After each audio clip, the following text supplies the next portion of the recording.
ministers, distinguished governors, directors, representatives of regional and international organizations, specially invited guests, members of the media, ladies and gentlemen, and our viewers online across the region, welcome to the closing ceremony of the 56th annual meeting of the Board of Governors of the Caribbean Development Bank. My name is Cassian James, the Acting Director of Communication and Corporate Affairs at the bank, and your host for today. Over the past few days, we have engaged in meaningful dialogue, shared valuable insights, and reaffirmed our collective commitment to the accelerated development of our region. This ceremony marks not only the conclusion of a productive meeting, but also is a moment to reflect on what has been achieved and to look ahead with a renewed purpose. To begin, I now invite President Daniel Best to deliver his remarks. President.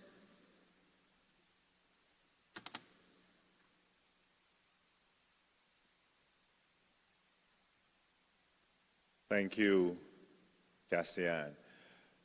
Honorable ministers, excellencies, distinguished partners, colleagues, and friends, good afternoon. As we bring this 56th annual meeting of the Board of Governors to a close, we do so knowing that our work does not end here.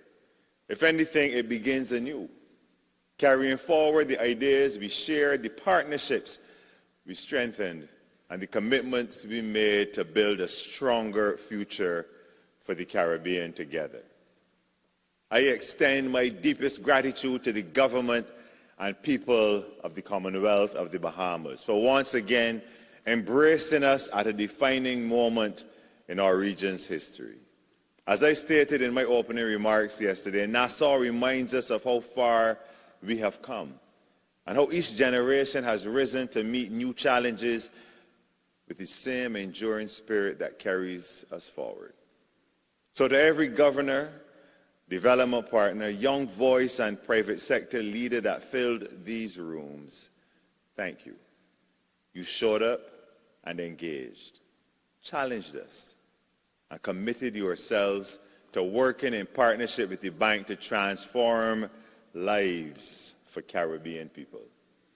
And we have heard the call from the governors for a more unified approach and for us to move swiftly to implement the reform agenda and operationalize the strategic plan with urgency to deliver tangible results for our people. We are committed to doing just that by aligning our efforts across countries and partners, accelerating decision-making and deploying practical solutions that translate policy into progress. Our focus is to move to implementation, from plans to performance, and to ensure that every action we take delivers meaningful and lasting change for the Caribbean. Friends, we arrived this week carrying the weight of a world in flux. Intensifying climate shocks, deepening geopolitical tensions, constrained fiscal space, slowing global growth, and another hurricane season already upon us. These realities have not changed, but we continue to approach these challenges with collective purpose. Throughout this meeting, we listened to one another. We exchanged ideas, and together we confronted some of the defining questions of our time. How do small states remain competitive in a rapidly changing global economy? How do we build resilience while carrying some of the highest vulnerability burdens in the world? How do we create opportunities for our young people in a region where talent is abundant but opportunity is too often unevenly distributed? And how do we ensure that the institutions we depend upon are fit for the challenges ahead? While the discussions were wide-ranging, I believe a common message emerged. The future of the Caribbean will not be determined by the challenges we face. It will be determined by the choices we make in response to them. As Prime Minister Davis reminded us, our goal cannot simply be to survive. Our mission is to thrive. That conviction is reflected in the Caribbean Development Bank Strategic Plan for 2026 to 2035 and was evident throughout this annual meeting. At its heart lies a simple proposition: resilience is not an end in itself. Resilience is the foundation upon which prosperity is built. It is why the bank has committed itself to advancing economic resilience, social resilience, and environmental resilience, while placing youth, climate, and institutions at the center of our development agenda. And this week demonstrated why. In the Impact Room, we were reminded that sustainable development cannot be financed by public resources alone. The conversations reinforced the importance of mobilizing private capital, strengthening entrepreneurship, and creating the conditions for investment-led growth that expands opportunity across our region. Through EdgeX by CDB, we reaffirmed that in an era of uncertainty, data, evidence, and knowledge are strategic assets. Better decisions require better information, and stronger policies require a deeper understanding of the risks and opportunities shaping our future. We were challenged to translate this into action by investing in enhanced data systems, sharing knowledge across borders, and using homegrown evidence, not only to inform our decisions, but to accelerate results where they matter most. Our discussions on climate finance reinforce a reality the Caribbean knows all too well. While we contribute little to global emissions, we remain among the most exposed to climate impacts. Yet the conversation was not one of vulnerability alone. It was one of agency and how we expand access to climate finance, strengthen adaptation, and reform elements of the international financial system that continue to underestimate the realities facing small island developing states. The Youth Fire Forum reminded us that the future is already in the room. Young people from across the region challenged us to think differently, act more boldly, and create systems that match their ambition. The Caribbean's greatest asset is found in the creativity, talent, and potential of our people. We are committed to going further, to working with young people and building an innovation system that develops core skills and links young people directly to real economic opportunities. We will work alongside young leaders, including the bank's Future Leaders Network, to turn that vision into action. We examine how the Caribbean and this bank, your bank, is moving beyond diagnosing vulnerability to deploying financing at scale that reduces debt burdens, attracts private capital, and frees fiscal space for resilience and growth. Working alongside partners, we are reshaping our approach through instruments such as debt for resilience swaps, guarantees, and blended finance, tools that must become standard, not exceptional. Traditional financing alone cannot meet the needs of our borrowing member countries, and we are resolute in innovating to deliver a more resilient and prosperous Caribbean. And the President's chat with CABE and the OPEC Fund underscored an important lesson. In an increasingly fragmented world, partnership remains one of the most powerful tools available to small states. No country can navigate today's challenges alone. Regional cooperation, strategic alliances, and strong development institutions remain essential to building resilience and expanding opportunities. Throughout our conversations at this annual meeting, it is clear that we are determined to build a Caribbean that is increasingly focused on solutions, a Caribbean that is prepared to innovate, a Caribbean that is prepared to collaborate, a Caribbean that is prepared to invest in its people, strengthen its institutions, and shape its own future. And perhaps most importantly, they revealed a region that is no longer content simply to manage vulnerability or survive, but is determined to build prosperity But friends, there's a temptation at moments like these. After days of thoughtful dialogue, renewed partnerships, and bold ideas, to leave feeling satisfied. I urge us to resist it, because satisfaction is the enemy of urgency, and urgency is what this moment demands. The conversations we had this week were important. The ideas were compelling. The commitments were meaningful, but none of them will matter if they remain confined to these meeting rooms. The true measure of this annual meeting will not be what we said in Nassau. It will be what is done after Nassau.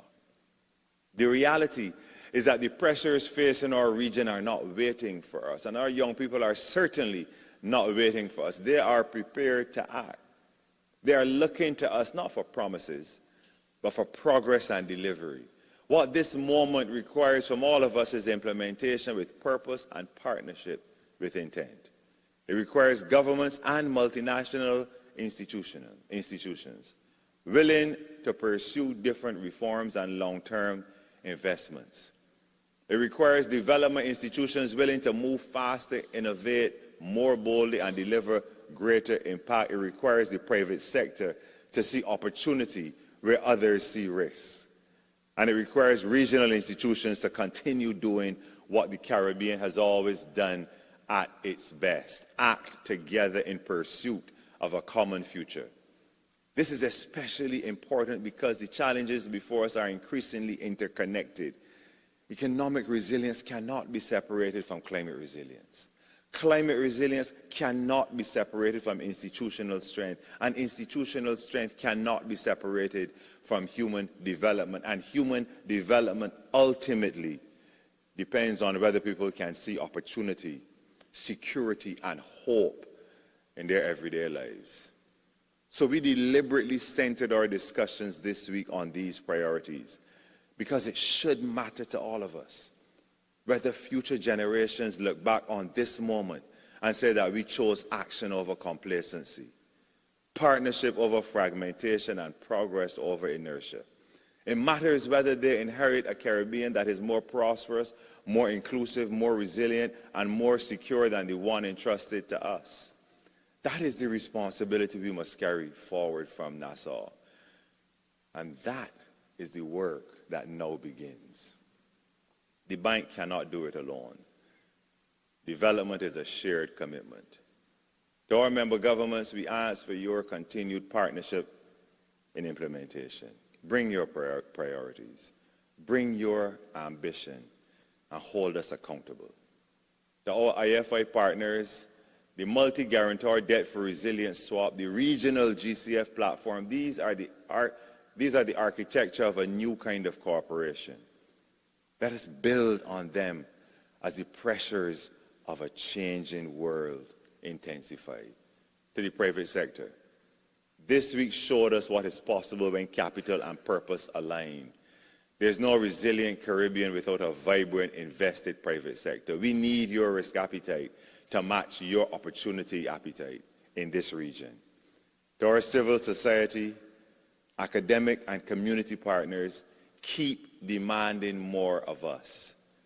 The voices least heard in development corridors are often those who understand ground-level reality most clearly. This bank is listening. And finally, to our young people, you are already shaping this region. The only question is whether the systems around you keep pace with your ideas. I implore you to hold us accountable until they do. And so we leave Nassau. But let us leave carrying with us not just the warmth of Bahamian hospitality, but its spirit, forward-looking, rooted in identity and open to the world. The Bahamas has faced the seas for centuries. It knows what it means to stand at the edge of something vast and uncertain and to build anywhere, to plant anywhere, to believe anywhere. We are forging a future built with our hands, our minds, our partnerships, and our will. Let us create a path where we will be remembered not as the generation that managed uncertainty, but as the generation that forged possibility together. This is the decade of decision and action. It is time for us to accelerate results and impact to transform our Caribbean. Our founders did it for us, against all odds, and now we must do it for generations to come. My friends, I wish you safe travels, and we look forward to welcoming you to our annual meeting next year. Thank you.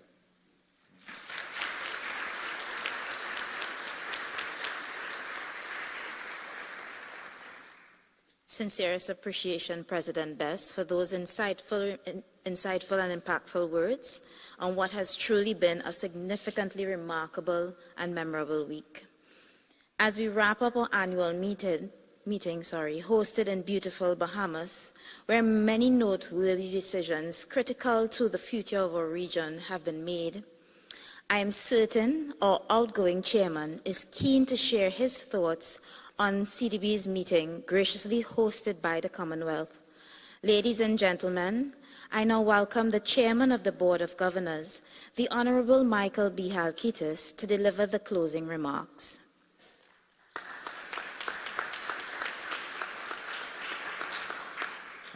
Thank you very much, President Best, esteemed governors and directors, distinguished authorities, dear friends. It is a great honor and pleasure to address you at this closing session of the 56th annual meeting of the Board of Governors of the Caribbean Development Bank after a truly productive and rewarding week. It has been a privilege for the Bahamas to host this important gathering.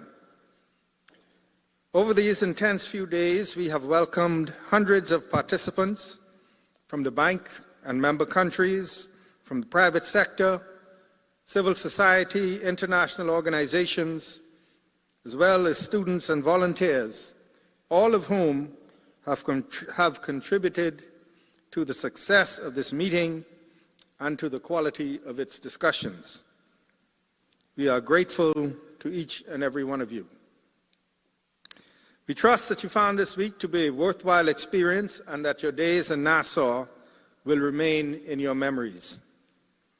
Throughout the week, we have been able to convene the various institutional bodies of the bank, including the Board of Directors, the SDF contributors, and of course, our Board of Governors. We have discussed the status and next steps of the bank's governance review and strategic planning, which have provided valuable insights into possible scenarios and directions for the bank's future. These sessions have fostered essential dialogue about the bank's strategic outlook, its work, and its operations, and have once again highlighted the crucial importance of partnerships in achieving our shared objectives. We were also honored to host the 26th William Demas Lecture on the topic relevant to us all, contributions of the courts to Caribbean development, the enduring importance of strong institutions, as well as a rich series of seminars and side events focused on the most pressing challenges facing our countries.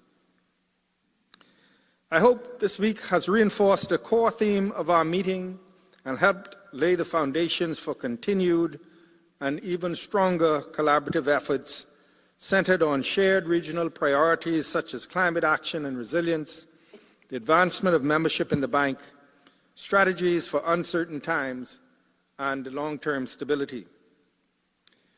We extend our sincere thanks to all participants for your valuable contributions.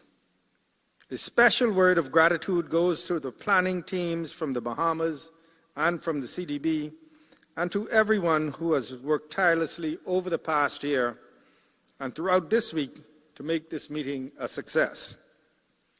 May the ideas discussed and the partnerships strengthened here translate into concrete, impactful actions that will help build a greener, stronger, more resilient, and more sustainable future for the Caribbean. Today's closing also marks the conclusion of the Bahamas' one-year term as chairman of the Board of Governors. The partnership between the Bahamas and the CDB, and through the bank with the countries of the Caribbean, is of the highest importance to us, and we thank you for your partnership. I wish you all a safe journey home. Thank you very much, and good afternoon.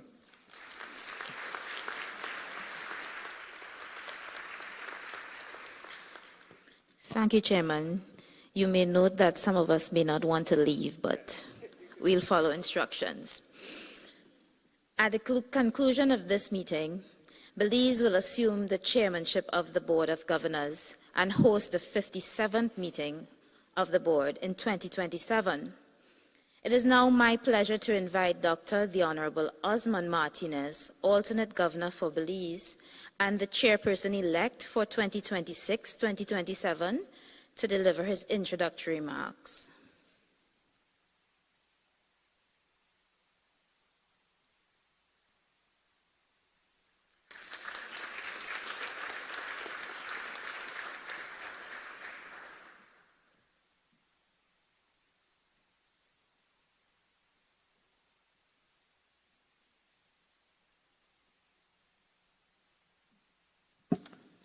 Belize is happy. We are excited. Distinguished Honorable Chair, Governors,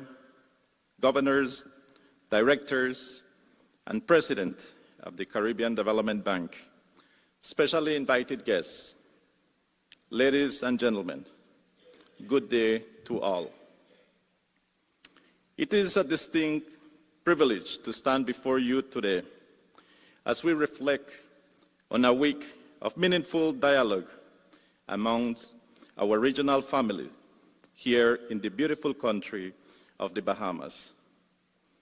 At the onset, allow me to extend our sincere appreciation and congratulations to the government and people of the Bahamas for their exceptional hospitality, the excellent hosting of this year's annual meeting, and our warmest congratulations on their re-election. To the outgoing chair, Senator, the Honorable Michael Halkitis, thank you for your strong leadership, vision, and stewardship throughout this past year. You and your team have truly embodied Caribbean excellence and warmth. I also wish to extend our profound gratitude to my fellow governors and directors of the CDB for your steadfast commitment and rich contribution to this week's deliberations. Furthermore, a special thank you must go to the dedicated staff of the Caribbean Development Bank.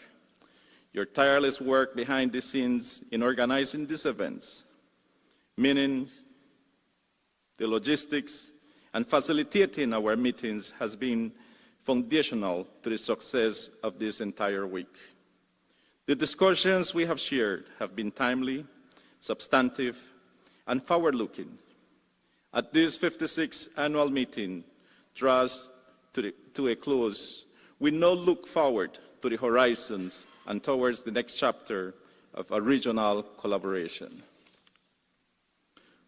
Belize is deeply honored to accept the chairmanship of the Board of Governors for the upcoming period as we prepare to host the 57th annual meeting in June 2027.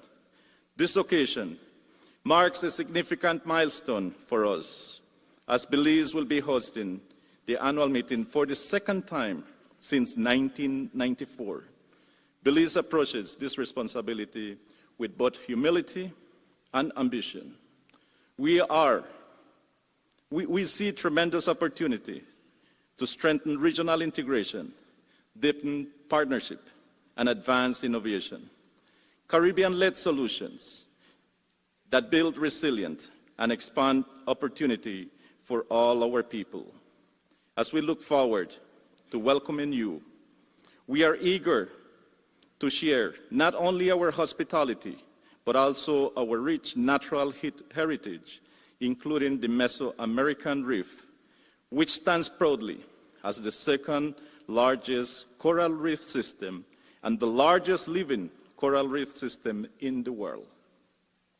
Ladies and gentlemen, our Prime Minister and incoming chairperson, the Honorable John Briceño, is deeply committed to hosting this prestigious event in 2027 and is eagerly looking forward to welcoming you all to our shores. Unfortunately, he is unable to join us in person today due to present prior national commitments. However, ensuring his presence with us in spirit, he has prepared a special video message to formally accept the chairmanship on behalf of the government and people of Belize and to share our nation's visions as we look ahead to 2027. With a clear vision for our shared future and deep commitment to our regional family, it is therefore my distinct honor to invite your attention to the video remarks of the Prime Minister of Belize, the Honorable John Briceño.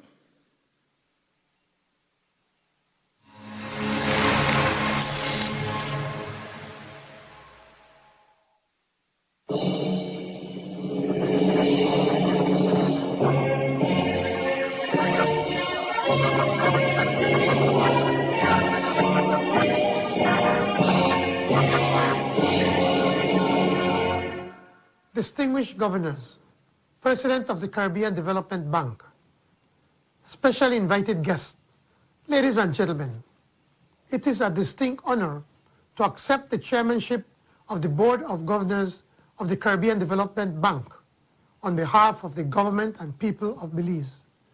We are proud to assume this responsibility as we look ahead to hosting the 57th annual meeting in June 2027. I extend my sincere gratitude to the Governor for the Bahamas for his steadfast leadership over the past year and for the gracious hospitality extended to all delegates here. The Bahamas theme for this year's meeting, Forging the Caribbean's Future, Strategic Solutions for Uncertain Times, could not have been more fitting. It is a powerful reminder that even in moments of global uncertainty, division cannot be our response. As geopolitical tensions mount and multilateral frameworks face stress, the Caribbean must anchor itself in unity. We must deepen, not dilute, our regional solidarity. Our strength has never rested on the size of our individual states. It is our collective action, our shared purpose, and our firm belief in a better future for the Caribbean. As such, the challenges before us demand Caribbean solutions rooted in Caribbean realities, and the time to build those solutions is now. As Belize prepares to take on this chairmanship, we do so with a distinct sense of purpose and possibility. Our country occupies a unique space in our region, geographically part of Central America, historically and culturally rooted in the Caribbean, and deeply committed to the shared prosperity of both. That position has shaped much of our approach to development. It has taught us that resilience does not happen in isolation. It is built through connection and integration. We have created tangible networks for collaboration, trade, innovation, climate action, and economic growth. Under our chairmanship, we intend to position Belize as a constructive gateway to harness opportunities to deepen cooperation across our Caribbean family and with our Central American neighbors, translating geographic proximity to shared regional benefit. The challenges we face are increasingly interconnected, and our responses must be as well. Our approach will be guided by CDB's strategic plan for 2026-2035 and its focus on social, economic, and environmental resilience. But beyond policy, Belize hopes to bring these priorities to life. We will place particular emphasis on the blue, green, and orange economies, sectors where our region holds immense untapped value and where Belize has been actively building experience and momentum. From innovative climate financing instruments, such as Belize's Blue Bond, to expanding opportunities for MSMEs and youth entrepreneurship, to advancing conservation, sustainable tourism, cultural industries, and climate resilience initiatives. We believe these sectors represent more than emerging markets. They represent pathways for Caribbean people, especially our youth, to meaningfully participate in the future of this region. Belize's chairmanship will therefore seek to create space for renewed partnerships, regional investment conversations, youth-driven innovation, and solutions that recognize the Caribbean not simply as vulnerable, but as capable, creative, and confident in defining its own development pathway. In 2027, we want our annual meeting to embody what we have affirmed this week: Caribbean unity in action, resilience with purpose, and solutions built on Caribbean terms. A Caribbean that is building, a Caribbean that is innovating, a Caribbean that is poised for possibility. On behalf of the government and people of Belize, I extend to you a warm and heartfelt invitation. We look forward to welcoming you to Belize in June 2027 as we continue together the work of advancing resilience, shared prosperity, and opportunity for our region and our people. Thank you.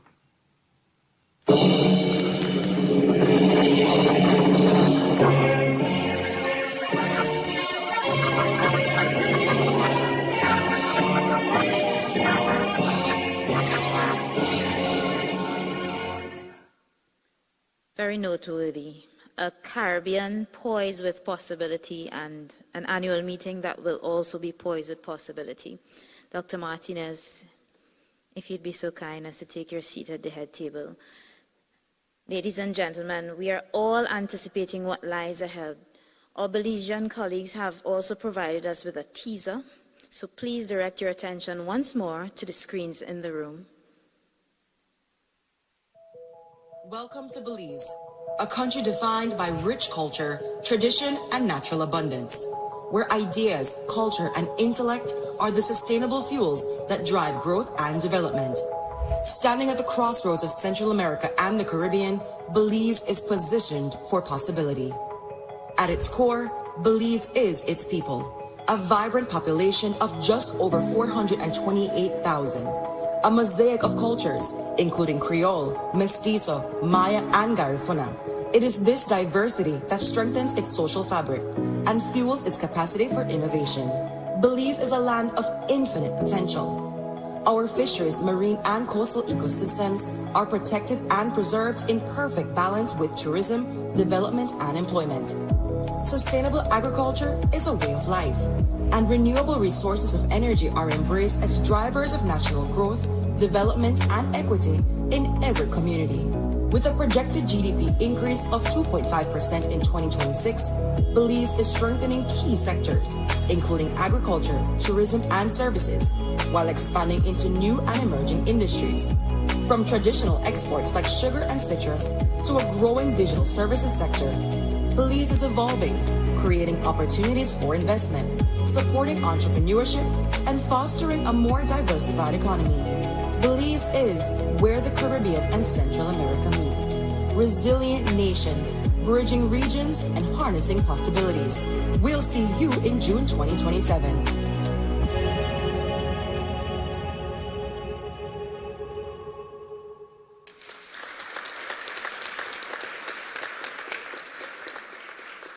The anticipation continues to build, Dr. Martinez.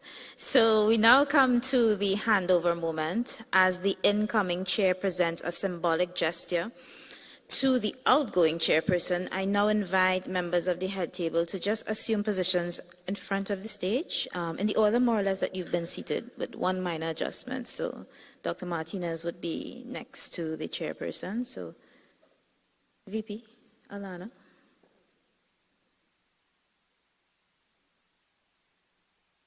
This is our PR moment, so we have to get this right.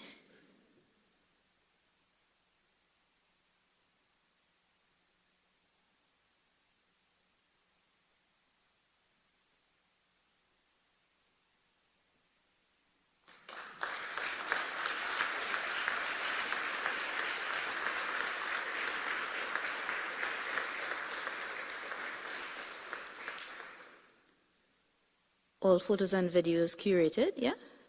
Okay. Can you join us back at the head table in your seat space?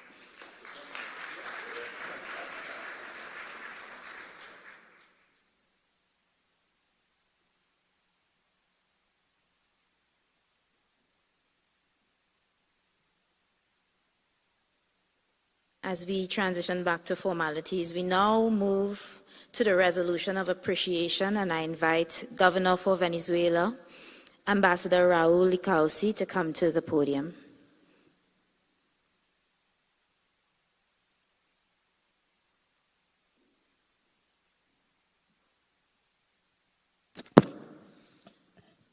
Good evening.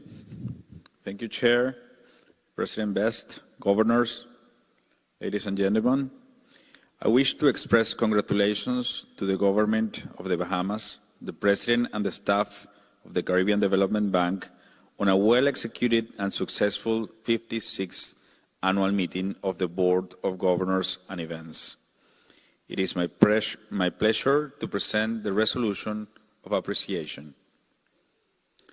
The Board of Governors resolves to express its gratitude and appreciation to the chairperson, the government for the Bahamas, for hosting the 56th annual meeting, which was held in the Bahamas during the period June 1st to 5, 2026.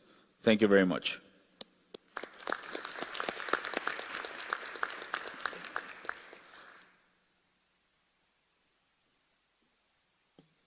Thank you. Thank you, Ambassador. Ladies and gentlemen, unfortunately, all good things must come to an end.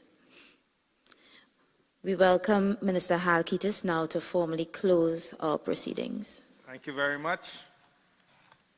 I now declare the 56th annual meeting of the Board of Governors of the Caribbean Development Bank concluded. Thank you very much. And we'll see you at the cultural evening. We have now come to the close of the ceremony, and with that, to those joining us online and to those joining us in person, we thank you. And just in terms of what happens after, based on the invitation we have, the shuttles leave at 6:15.